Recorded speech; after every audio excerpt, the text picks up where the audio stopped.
행복은 언제나 우리 곁에 있다. 조금만 시선을 돌리면, 조금만 생각을 바꾸면, 조금만 미소를 지으면 행복을 어렵지 않게 발견할 수 있다. 행복은 늘 우리 곁에서 조용히 우리를 기다리고 있는 것이다. 그래서 행복해지기로 결심하고 행복을 찾는 사람만이 행복을 발견할 수 있다. 안녕하세요. 책 읽어주는 세상입니다. 오늘 소개해드릴 책은 마음의 속도를 늦춰라입니다. 지은이는 장샤홍, 옮긴이는 최인혜, 펴낸 곳은 다연입니다. 이 책은 탈벤 샤르 교수의 행복학 강의 내용들을 바탕으로 중국의 베스트셀러 작가 장샤오헝이 풍부한 개인적 경험과 촌철살인의 거침없는 문체로 독자들에게 자신만의 완벽한 행복에 이르는 길을 제시하고 있습니다. 하버드생들의 마음을 사로잡은 강의 중 하나가 탈벤 샤르 교수의 긍정 심리학입니다. 행복학이라고도 불리는 이 강의는 학술적 영역을 넘어 학생들의 인생 전반에 긍정적인 영향을 미쳤습니다. 긍정심리학 강의를 시작했을 때 첫 수업에 온 학생은 겨우 18명이었고 두 번째로 강의를 열었을 땐 무려 400여 명이 신청했으며 세 번째 학기에는 855명이 몰려왔다고 합니다. 거기에 학생의 부모와 가족, 심지어 각종 매스컴 종사자들까지 강의를 들었고 매스컴에 보도된 이후 전 세계의 주목을 받았습니다. 우리는 지금 행복한 삶을 살고 있는가? 우리가 추구하는 행복이란 무엇인가? 우리가 바라는 행복은 어디에 있는가? 라는 질문에 대한 답이 총 5강에 걸쳐 펼쳐집니다. 이 중 제가 소개해드리고 싶은 글 몇 편을 읽겠습니다. 구독, 좋아요, 선한 댓글은 사랑입니다. 행복이란 무엇인가? 하루하루 나이를 먹어가고 생활이 점점 더 바빠질수록 우리는 세상의 다채로움에 점차 무뎌진다. 그러다 어느 순간 마땅히 감동해야 할 인생살이에서 아무것도 느끼지 못하는 자신과 마주한다.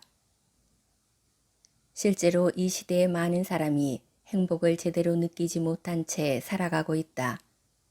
그러니 삶은 점차 빛을 잃어간다. 지금 아무리 분주하더라도 차분히 자문해보자. 지금 나는 행복한가? 바쁘게 돌아가는 세상 속에서 우리는 성실이라는 이름 아래 매일 판에 박힌 똑같은 일상을 반복한다. 하지만 마음속 깊은 곳에서는 여전히 나는 행복하지 않다고 느낀다. 과연 행복은 어디에 있는가? 혹시 행복은 옆집에 있을까? 옆집 사람은 나보다 돈을 적게 버는데도 그 집에 웃음소리가 끊이지 않는다. 분명 나보다 직장도 별로인데 매일 저녁 근처 공원에 나가 산책을 할 만큼 여유가 있다.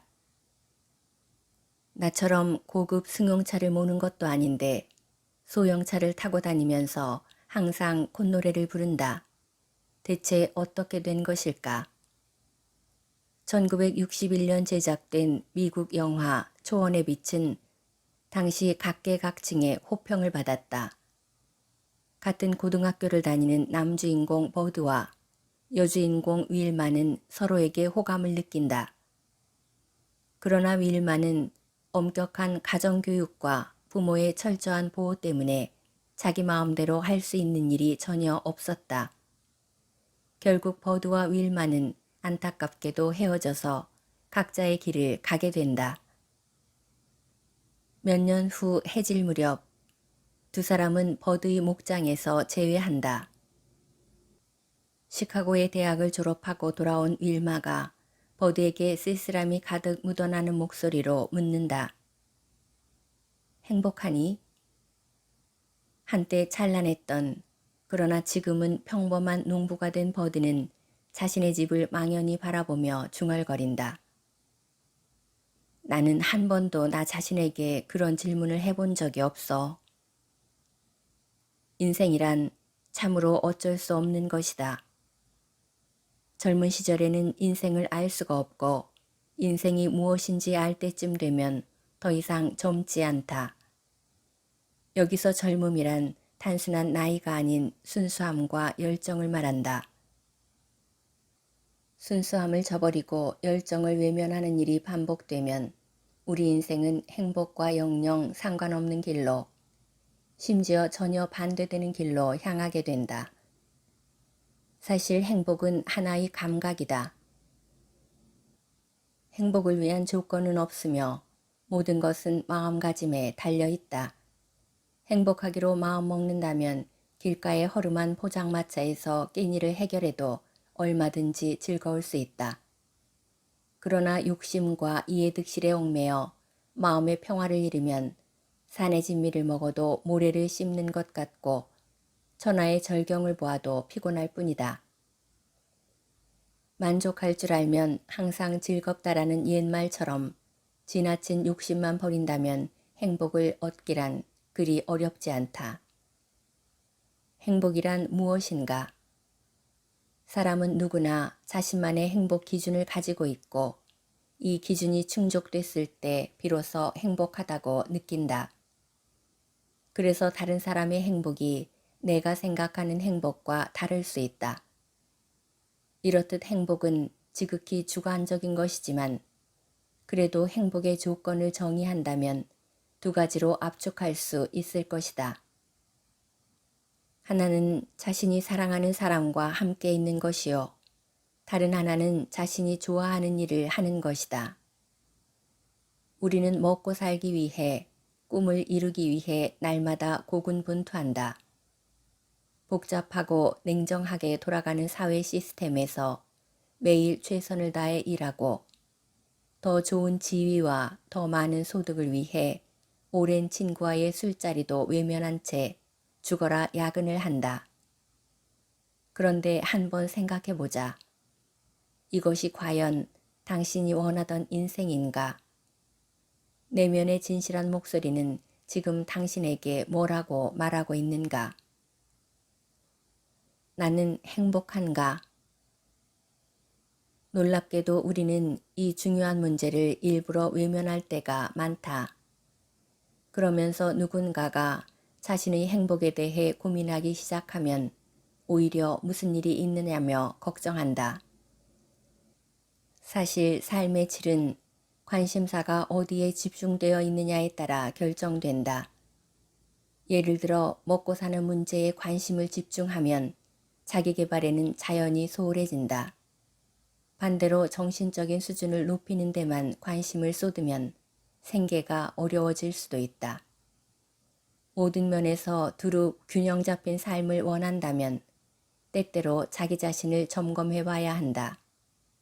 가끔은 스스로에게 나는 행복한가 하고 자문해 보자. 세상 사람들이 당신을 이상하게 볼지라도 나 자신의 행복에 대해 고민하기를 멈추지 말라. 샤르는 강조했다. 행복한 사람은 자신의 삶에 기쁨과 의미를 가져다 줄 명확한 목표를 세우고 온 힘을 다해 그것을 추구한다. 또한 자신이 의미 있다고 생각하는 방식대로 살면서 아주 작은 행복까지 놓치지 않고 누린다. 이렇듯 사랑하는 사람과 함께하며 좋아하는 일을 하고 욕심 없는 담백한 시선으로 주위의 모든 것을 바라본다면 누구나 행복을 움켜잡을 수 있다.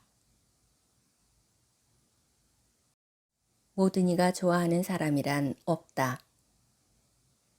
사람은 누구나 자신만의 감정과 생각으로 세상을 본다.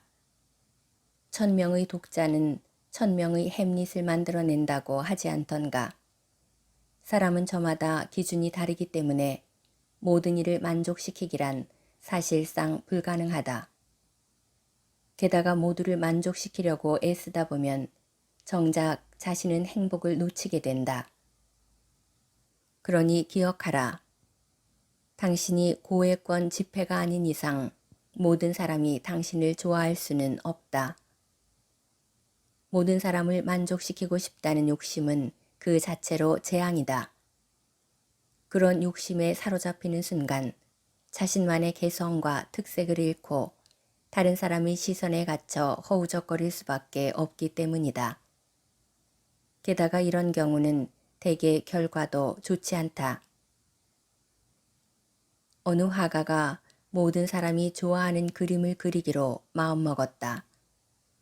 몇 달 동안 두문불출하고 그림만 그린 그는 마침내 일생일대의 최고 역작을 완성했다. 그는 이 그림이 자신뿐만 아니라 모든 사람을 만족시킬 것이라고 자신했다. 그는 광장 한복판에 작품을 전시한 뒤 안내문을 걸었다. 이 작품에서 마음에 들지 않는 부분이 있다면 옆에 있는 펜으로 그림에 직접 표시해 주십시오. 그날 저녁 기대에 부풀어 작품을 회수하러 간 그는 그만 아연실색하고 말았다. 그림에 온통 빼곡하게 표시가 되어 있었던 것이다. 그는 크게 상심했다. 그러나 그는 포기하지 않고 똑같은 그림을 그려서 다시 광장 한복판에 전시하고 안내문을 내걸었다. 단 이번에는 마음에 드는 부분에 표시를 해달라고 썼다. 어느 정도 시간이 흐른 후 작품을 보러 간 그는 또다시 크게 놀랐다. 이번에도 그림 한가득 표시가 되어 있었기 때문이다. 물론 종전과는 달리 전부 그림에 대해 칭찬하는 말들 뿐이었다. 그는 깊은 생각에 빠져 중얼거렸다. 세상 사람을 전부 만족시키는 것은 불가능한 일이구나. 누군가의 눈에는 쓰레기인 것이 누군가에게는 보물로 보일 수 있다니. 무슨 일을 하든 모든 사람을 만족시킬 수는 없다. 사람마다 기준과 관점이 다르기 때문이다. 물론 다른 사람의 지지를 얻기 위해 최대한 그들의 요구에 맞추려 노력할 수는 있다. 그러나 그럴 때조차 모두가 자신에게 만족하기를 기대하면 안 된다. 다시 말해 무슨 일을 하든 또 어떻게 하든 반드시 누군가는 당신에게 실망할 수도 있다는 것이다. 게다가 다른 사람의 생각이나 의견을 지나치게 신경 쓰다 보면 오히려 일을 그르칠 가능성이 크다. 그러니 최소한 자신이 추구하는 목표와 일하는 방식만큼은 다른 사람의 관점을 고려하기 전에 먼저 자기 자신을 신뢰하는 법을 배워야 한다. 순수한 마음으로 최선을 다해 일한다고 해도 모든 사람을 만족시키기란 불가능하다. 당신이 좋은 일을 해서 여러 사람의 주목을 끌었다고 가정하자. 똑같은 일에 대해서도 사람들의 반응은 천차만별일 수 있다. 누군가는 당신이 매우 공정하게 일을 잘 처리했다고 칭찬할 것이고, 누군가는 더 높은 자리로 가기 위해 미리 포석을 까는 것이 아니냐고 비아냥댈 것이다. 그야말로 각양각색의 반응이 어떤 것은 부드러운 산들바람처럼, 어떤 것은 날카로운 화살처럼 당신을 향해 날아오게 된다. 그러니 다른 사람의 말 한마디에 사사건건 휘둘리지 말고 자신만의 길을 가는 법을 배워라. 남이 자신을 어떻게 볼지를 고민하며 전전긍긍하는 것만큼 어리석고 무의미한 일도 없다. 옛날에 두 형제가 나귀 한 마리를 샀다. 집으로 돌아오는 길, 어린 동생이 힘들게 걷는 것이 안쓰러웠던 형은 동생을 나귀에 태웠다. 그런데 지나가던 사람이 그 모습을 보고 혀를 차더니 혼자서 나귀를 타고 가느냐며 동생을 나무랐다. 부끄러워진 동생은 나귀를 형에게 양보하고 자신이 걸어가기 시작했다. 얼마쯤 갔을까? 한 사람이 이번에는 형에게 손가락질을 했다. 형이 돼서 동생을 돌볼 줄 모르고 고생시킨다는 것이었다. 결국 형도 나귀에서 내렸다. 형제가 나귀를 끌고 터덜터덜 걸어가는데 사람들이 웃으면서 나귀가 있는데도 타지 않다니 정말 바보 같다 하고 그들을 놀렸다. 이러지도 저러지도 못하게 된 형제는 그만 울상이 되고 말았다. 우리가 모든 사람을 만족시킬 수 없는 까닭은 우리가 모든 사람은 아니기 때문이다. 단테 신곡의 이 구절은 인용구로 널리 사용되고 있다. 그런데 이 구절을 즐겨 인용하는 사람 중에 그 의미를 실제적으로 이해하고 생활 속에 적용한 이는 과연 얼마나 될까? 모든 사람을 만족시킬 필요는 없다. 우리는 수많은 사람과 더불어 살아가며 사회를 구성한다. 그런데 사회 구성원들은 저마다 다른 각도로 문제를 보고 해석한다. 당연히 만족하는 부분과 그렇지 않은 부분이 제각각 다를 수밖에 없다. 게다가 똑같은 사람이라도 이후에 어떤 일을 경험하느냐 혹은 어떤 상황에 처하느냐에 따라 관점이 달라질 수 있다. 따라서 자신의 일을 결정할 때는 원칙에 위배되지 않는다면 타인의 생각을 지나치게 신경 쓸 필요가 없다.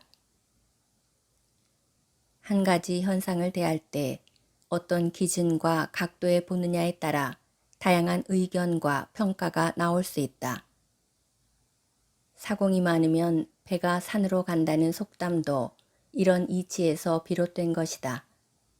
특히 예술 창작의 경우는 대중의 관점보다 개인의 주관이 훨씬 더 중요하다. 자신의 주관이 아닌 대중의 입맛에 맞추어 창작한다면 그 결과물은 삼류 수준에 머물 공산이 크다. 실제로 동서고금의 역사를 되짚어보면 시대를 초월하는 가치를 지닌 작품이 정작 그 시대에는 인정받지 못한 경우가 허다하다. 대표적인 예가 바로 반고흐다. 지금은 위대한 화가로 추앙받는 그이지만 그의 생전에 팔린 그림은 단 한 점뿐이었다. 그는 평생 가난과 정신병에 시달리다가 권총으로 자살하고 말았다. 하지만 수많은 세월이 흐른 지금 고흐와 동시대를 살면서 내로라 했던 화가들 대부분은 잊혀졌지만 고흐의 작품은 여전히 대중에게 사랑받고 있다.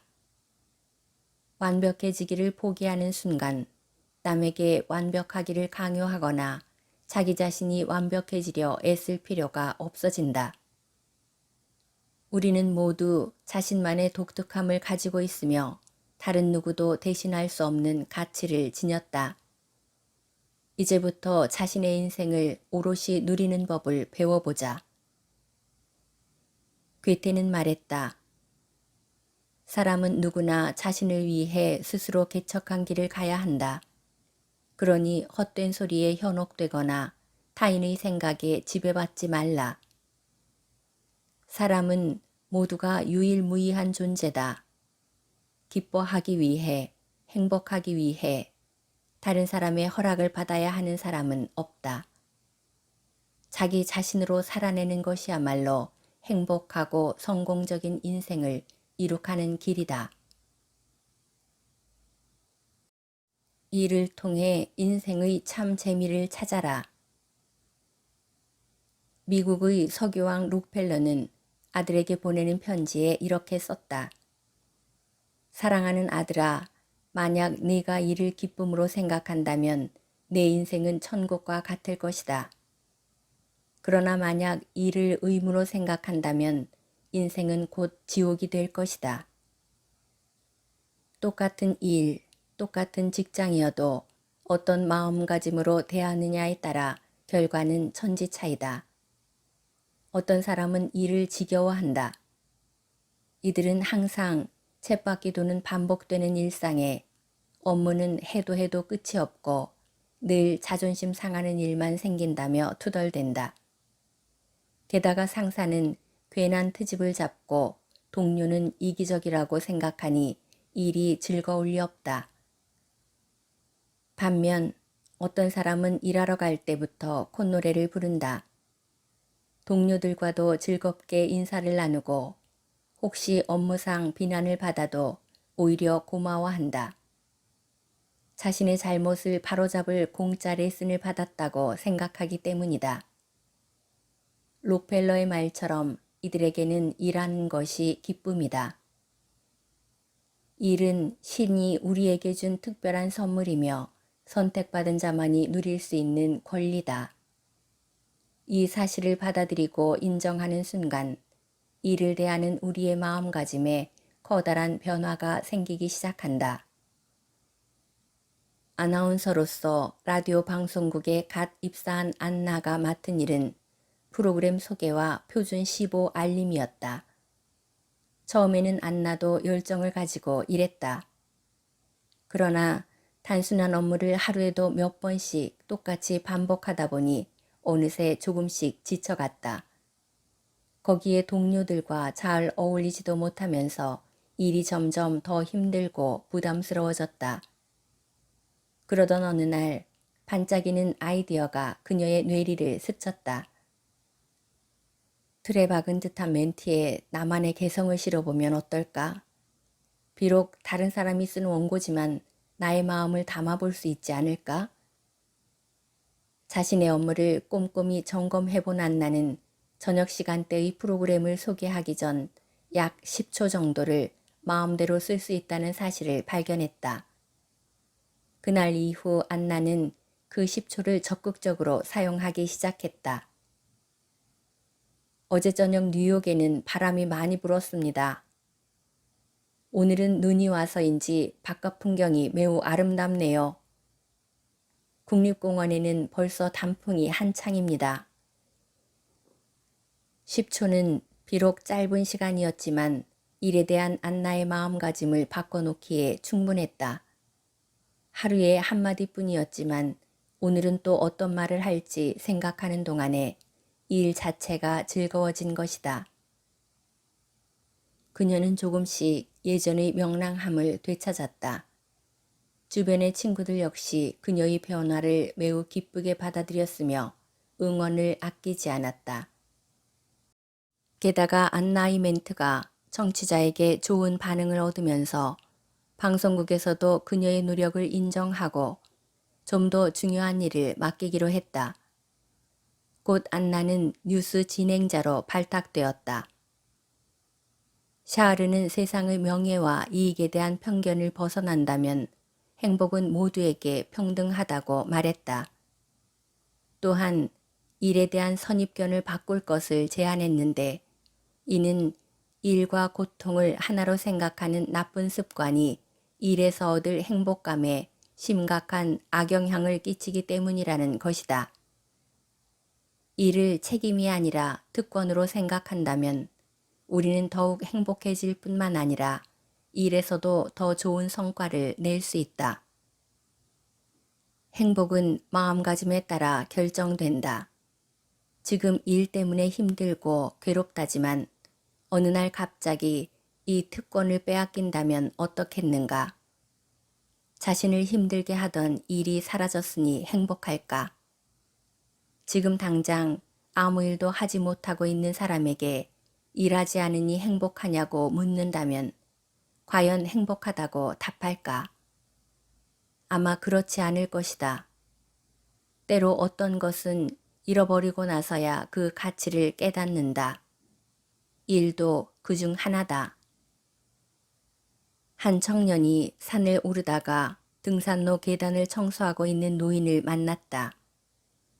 깡마른 노인은 이미 70살이 넘었지만 여전히 매일 등산로를 청소하고 있다고 했다. 청년은 자신이 지금까지 올라온 계단과 산 정상으로 이어지는 계단을 번갈아 바라봤다. 위아래로 좋기 1600개가 넘는 계단이 쭉 이어져 있었다. 워낙 가파르고 험해서 오르다가 중도에 포기하는 사람이 절반을 넘을 정도로 악명 높은 계단이었다. 청년은 믿을 수 없다는 듯 물었다. 이 계단을 매일 청소하신다고요? 굉장히 힘드실 텐데요.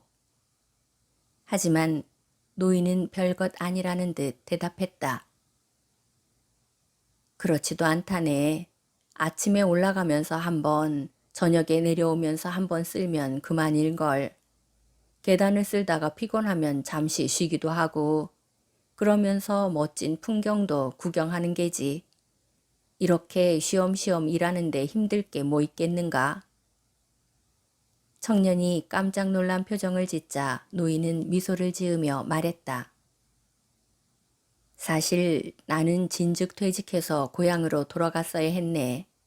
하지만 아직도 이곳에 남아 일하고 있지. 아쉬운 점은 없다네. 매일 맑은 계곡물을 마시고 직접 기른 채소를 먹으며 신선한 공기를 들이쉴 수 있으니까. 게다가 꽃과 새가 친구가 되어주니 더더욱 아쉬울 것이 없지. 계단을 청소하는 노인이 고된 일을 하면서도 늘 편안하고 쾌활할 수 있었던 이유는 자신의 일을 단조롭고 힘든 것으로 보지 않고 다른 사람은 가지지 못한 자신에게만 주어진 특권이라고 생각했기 때문이다. 그의 말대로 맑은 계곡물, 직접 기른 채소, 신선한 공기, 사랑스러운 꽃과 새는 아무나 누릴 수 있는 권리가 아니다. 특히 우리 같은 도시인에게는 말이다. 이 세상에 존재하는 모든 일에는 저마다 특별한 의미가 있다. 다만 우리가 스스로를 틀 안에 가두고 편협한 시각을 버리지 못했기에 보는 것마다 무의미하고 재미없어 보일 뿐이다. 그 틀을 조금만 벗어나자 일에 숨겨진 여러 즐거움과 장점을 발견할 수 있고 행복과의 거리도 한층 좁혀질 것이다. 영화 포레스트 검프에서 주인공의 어머니는 이렇게 말한다. 인생은 초콜릿 상자와 같단다. 실제로 먹어보기 전까지는 어떤 맛이 걸릴지 아무도 몰라. 주인공 포레스트 검프는 지능이 약간 떨어진다. 아마도 어머니는 그가 인생의 행복을 향해 용감히 나가기를 바라는 마음으로 이런 말을 한 게 아닐까. 우리는 매일 일을 하며 살아간다. 때로는 고되고 바쁜 노동에 몸과 마음이 지치기도 하고 업무상의 문제로 기분이 몹시 상하고 의욕이 사라지기도 한다. 저도 모르게 조금씩 태만해지고 불평불만이 많아지며 불공평한 상사를 욕하거나 자신보다 잘난 동료를 시기한다. 여러 이유 때문에 일에만 전념할 수 있는 마음이 사라지는 것이다. 화를 내고 인상을 찌푸려도 하루가 가고 웃으며 즐겁게 일해도 하루가 간다. 자신의 기분이야 어쨌든 해는 똑같이 뜨고 진다. 어차피 똑같은 하루라면 우울한 기분으로 사는 것이 오히려 손해다. 그러니 오늘 하루 긍정적인 마음으로 일을 시작해보자. 같은 환경과 상황일지라도 마음가짐에 따라 전혀 다른 결과가 빚어지기 때문이다. 이것이 바로 인생의 묘미다. 미국 기자가 멕시코의 한 원주민 마을을 취재하러 갔다. 그가 가장 먼저 들른 곳은 마을 시장이었다. 그곳에서 원주민들은 직접 생산한 물건을 가져와 장사하고 있었다. 그중 망고를 파는 할머니가 기자의 눈길을 끌었다. 망고 한 개에 미국 돈으로 겨우 5센트만 받는데도 오전 내내 몇 개밖에 팔지 못했기 때문이다. 게다가 날씨는 또 얼마나 더운지 나이 많은 노인이 뙤약볕을 받으며 힘들게 장사하는 모습을 보자 절로 동정심이 생겼다. 결국 기자는 자신이 나서서 할머니의 망고를 전부 사들이기로 했다. 하지만 막상 기자가 망고를 다 사겠다고 말했을 때 할머니는 기뻐하기는커녕 의아한 얼굴로 이렇게 말했다. 이걸 당신한테 다 팔라고요? 그럼 나는 오후에 뭘 하라고요? 인생을 누릴 줄 아는 사람은 어려운 상황에서도 기쁘고 긍정적인 마음을 잃지 않는다. 일에서도 마찬가지다. 사소한 불평불만으로 일에 대한 열정을 놓치지도 말고 짜증과 초조함에 휩쓸려 하루의 기분까지 망치지도 말라. 일에서 당신이 좋아하는 초콜릿을 찾는다면 이 일 자체에서 즐거움을 느끼고 더 나아가 인생의 참 재미를 찾게 될 것이다. 일은 먹기는 귀찮고 버리기는 아까운 계륵이 아니다. 기꺼운 마음으로 하지 않는다면 아무리 대단한 일을 한다 해도 자신에게는 전혀 도움이 되지 않는다. 사람 대부분은 일생의 많은 시간을 일하며 보낸다. 어차피 해야 할 일이라면 그 속에서 즐거움과 행복을 찾아야 하지 않을까.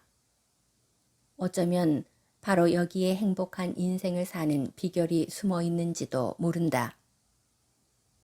다음은 마이크로소프트의 인재 채용 담당자의 말이다.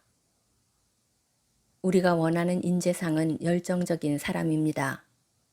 그래서 면접을 볼 때 회사에 대한 열정, 기술에 대한 열정, 그리고 이 일 자체에 대한 열정을 보지요. 실제로 열정은 생각지도 못한 성과를 거두게 해줍니다. 남을 부러워할 때 누군가는 나를 부러워한다. 자기 인생에 전적으로 만족하며 사는 사람은 거의 없다. 대부분 자신보다 남이 더 행복하고 잘 산다고 생각한다.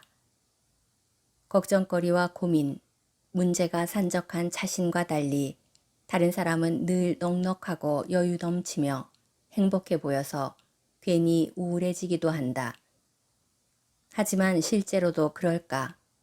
행복은 정말 나와 상관이 없는가? 샤르는 말했다. 행복의 가지는 언제나 우리 앞에 있다. 다만 우리가 먼 곳의 풍경을 부러워하며 그곳의 시선을 빼앗기느라 바로 눈앞의 행복을 발견하지 못할 뿐이다. 우리는 항상 누군가를 부러워한다. 직장인은 업무 스트레스에 시달리지 않아도 되는 학생을, 학생은 숙제나 시험이 없는 직장인을 부러워한다.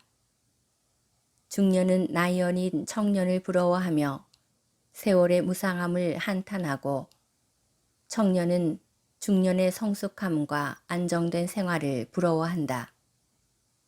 지금 내가 부러워하는 그 사람도 어쩌면 누군가를 부러워하고 있을 것이다. 비교와 부러움은 인간의 공통된 심리다. 그래서 지금 자신이 가진 것을 가장 소중히 여겨야 한다고 말하면서도 마음 한구석에서는 여전히 갖지 못한 것을 탐낸다. 오죽하면 놓쳐버린 고기가 제일 크고 얻지 못한 것이 가장 좋다고 하겠는가.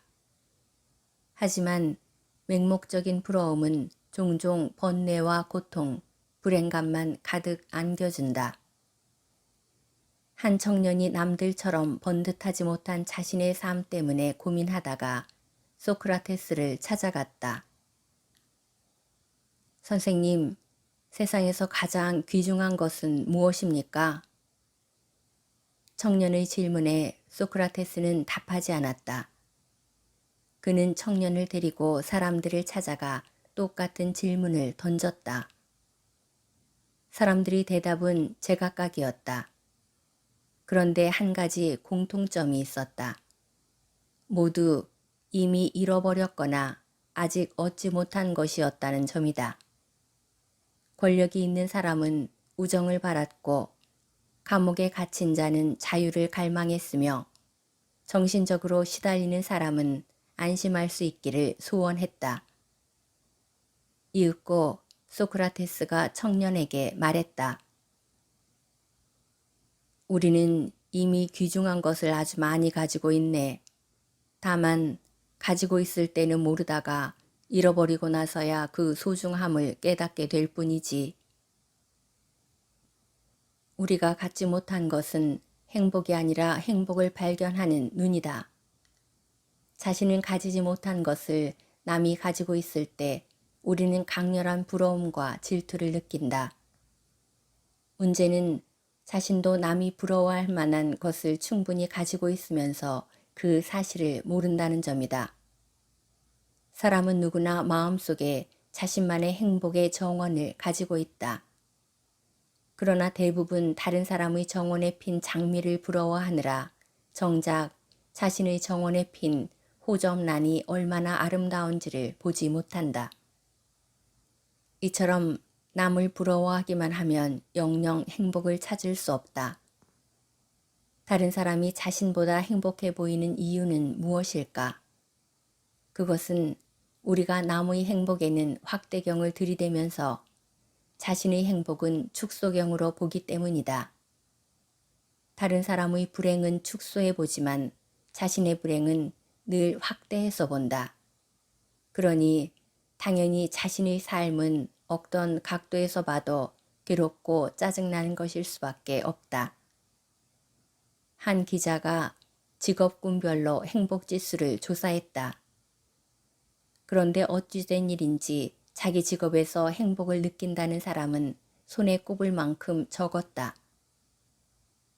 부동산업에 종사하는 한 사업가는 엄청난 재산을 가지고 있었지만 행복하냐는 질문에 고개를 저으며 탄식했다. 부동산 업계는 경쟁이 치열하고 리스크도 매우 큽니다. 오늘 주머니가 좀 두둑하다고 해서 내일도 그러라는 보장이 없지요. 차라리 제때 월급을 받는 직장인이 부럽습니다. 안정적이고 골치 아픈 일도 많지 않으니까요. 금융기관에 다닌다고 하면 모두가 부러워한다. 그러나 인정하는 고소득의 직장이기 때문이다. 하지만 실제 은행에서 일하고 있는 한 여성은 이 같은 반응에 울분을 토했다. 알고 보면 좋을 것도 없어요. 매일 감옥 같은 창구에 앉아서 하루 종일 긴장된 상태로 돈을 만져야 하는 걸요. 혹시라도 착오가 생기면 그야말로 심장이 쿵 떨어져요. 아무래도 돈이 얽힌 일이니까 스트레스가 만만치 않지요. 공무원, 그것도 한 기관의 장이라면 돈과 명예를 전부 가졌다고 봐도 무방하다. 그런데 얼마 전 모 기관의 부국장으로 임명된 한 남성은 행복에 대한 질문을 꺼내자마자 손사래를 쳤다. 감투를 쓰는 것만큼 위험한 일이 또 있나요? 까딱 잘못하면 부패다 부정이다 하며 얽히기 쉬워서 행실 하나하나까지 조심해야 하는 걸요. 게다가 위계체계도 엄격해서 윗사람 말에는 무조건 복종해야 하는데 그것도 큰 스트레스입니다. 차라리 아무 직위도 없는 것이 낫겠다 싶다니까요. 기자는 마지막으로 교사를 취재했다. 안정된 생활에 확실한 노후 보장, 1년에 2번 방학까지 있는 교사라면 누구보다도 행복하지 않을까. 하지만 일선에서 근무하는 교사들은 그렇지 않다며 목소리를 모았다. 연구 실적에 대한 부담이나 학생 지도의 어려움을 생각하면 들인 노력에 비해 얻는 게 너무도 적다는 것이다. 기자는 취재를 마친 후 사람은 누구나 자신의 직업에 만족하지 않으며 다른 사람을 부러워한다는 결론을 내렸다. 인생의 참모습은 겉으로 보이는 것과 다를 때가 많다. 겉으로는 행복해 보여도 알고 보면 말 못할 괴로움에 시달리고 있을 수도 있고 누가 봐도 어려운 상황에 처한 사람이 사실은 가장 큰 행복과 평안을 누릴 수도 있다. 결국 인생의 괴로움은 자기 자신이 만드는 것이다. 괴로움이 사라지기를 마냥 기다리지 말고 스스로 떨쳐내야 하는 이유도 여기에 있다. 마음가짐과 태도를 바꾸면 여태껏 알지 못했던 행복이 보인다. 그러니 현재를 소중히 여기고 감사하자. 톨스토이는 말했다. 행복한 가정은 전부 비슷하지만 불행한 가정은 제각각의 이유로 불행하다. 사람이 사는 모습은 모두 엇비슷하다. 그럼에도 불행하다고 느끼는 이가 많은 까닭은 자신의 불행만 크게 확대해서 보기 때문이다. 내가 남을 부러워하는 만큼 누군가는 나를 부러워한다는 사실을 기억하자. 모든 것은 지나가고 반드시 좋아진다. 한치 앞을 모르는 인생이지만 하늘이 자신을 보살피고 도와줄 것이라는 믿음이 있다면 일이 뜻대로 되지 않고 오히려 계속 벽에 부딪힐지라도 절망하거나 슬퍼하지 않는다. 왜냐하면 어떠한 상황도 시간이 지나면 좋아지리라는 확신이 있기 때문이다. 알리바바 그룹의 마윈 회장의 말처럼 오늘이 비참하고 내일은 더욱 비참할지라도 모레는 아름다울 수 있는 것이 바로 인생이다. 다만 불행이 닥치면 대부분의 사람은 내일 저녁에 죽어버리는 것이 문제일 뿐이다. 신은 세상에 고통과 기쁨을 동일한 비율로 흩뿌린다. 그래서 늘 행복하기만 하거나 항상 불행하기만 한 인생은 없다. 어려울 때가 있으면 순조로울 때도 있게 마련이다. 하지만 사람마다 어려울 때를 대하는 태도가 다르기에 인생 전체의 모양이 달라진다. 긍정적인 사람은 늘 긍정적인 태도로 더 나은 내일을 위해 노력한다. 또한 문제나 어려움도 인생의 한 부분으로 겸허히 받아들임으로써 자칫 몸이 건조해질 일상에 생기를 불어넣는다. 그러나 부정적인 사람은 문제가 생기면 그것을 제대로 대면해 보지도 않고 실망과 절망이라는 껍데기 속에 들어박혀 온종일 원망과 슬픔을 뱉어낸다. 인생의 문제를 대하는 두 가지 상반된 태도에 대해 샤르는 다음과 같이 서술했다. 긍정적인 사람과 부정적인 사람은 이런 점이 다르다. 긍정적인 사람은 모든 일이 자신의 뜻대로 되지 않을 수 있다는 사실을 인정하는 동시에 아무리 안 좋은 일이라도 얼마든지 좋은 방향으로 바뀔 수 있다고 믿는다. 물론 그러려면 어느 정도 시간이 필요하다는 점도 잘 알고 있다. 흔히 시간이 약이다 라고 말하는데 정말 그렇다. 슬픔, 상처, 치욕, 고통, 실망, 이 모든 것을 잊히게 하는 힘은 오직 시간에만 있다. 긍정적인 사람은 시간의 힘을 믿기 때문에 아무리 고통스럽고 힘든 일이 닥쳐도 절망하지 않는다. 물론 사람인지라 당연히 괴롭고 힘든 감정이 생기겠지만 이 또한 시간과 함께 지나갈 것을 알기 때문이다. 지나갈 것을 알기에 자신이 실패하는 것도 부정적인 감정이 생기는 것도 모두 거부하지 않고 허락하는 것이다. 모든 것은 지나간다. 또한 반드시 좋아진다. 이를 인생의 신조로 삼고 도저히 극복할 수 없는 것 같은 문제가 생기거나 세상이 끝난 것 같은 절망이 찾아올 때 스스로를 일깨우자. 자신도 다른 사람과 마찬가지로 내일의 새로운 태양을 맞이할 자격이 있고 똑같이 새로운 하루를 부여받았다는 사실을, 그리고 그것을 대면할 용기만 있다면 모든 게 반드시 좋아질 거라는 사실을 말이다. 철학자 니체는 말했다. 극도의 고통이야말로 정신의 최후 해방자다. 이러한 고통만이 비로소 인간을 크게 각성하고 깨닫게 한다. 고통의 경험과 감정은 인생을 더욱 풍성하게 만든다. 고통을 겪으면서 우리는 인생의 참된 모습을 깨닫고 한 인간으로서 성장하며 자신에게 주어진 것을 더욱 소중히 여길 수 있게 된다.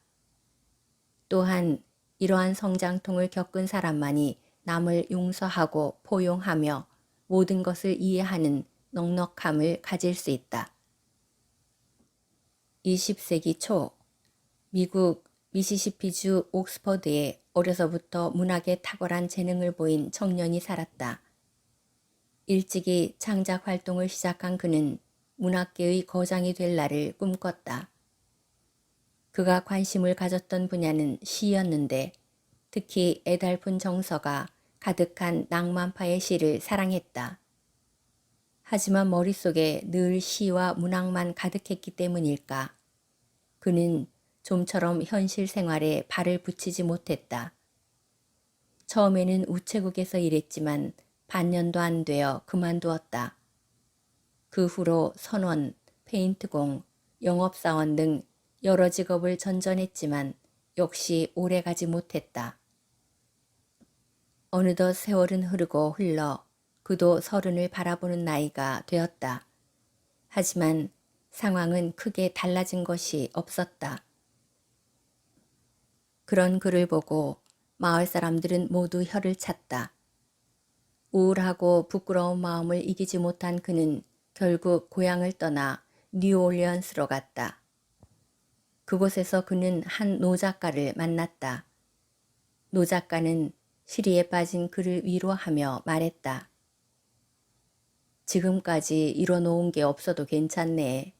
결국 다 잘 될 거야. 모든 것이 시간 문제일 뿐이네. 자, 고향으로 돌아가게나. 가서 먼저 그 작은 마을을 소재로 글을 써보게. 노 작가와의 만남을 통해 초심을 회복한 그는 고향으로 돌아가 두문불출하며 소설 창작에 몰두했다.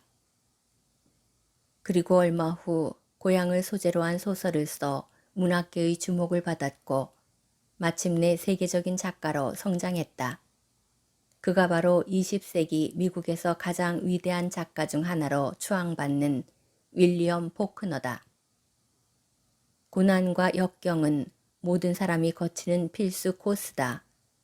어차피 모두가 거치는 과정이라면 눈물 흘리고 원망하는 대신 최선을 다해 최고의 결과를 이끌어내야 하지 않을까.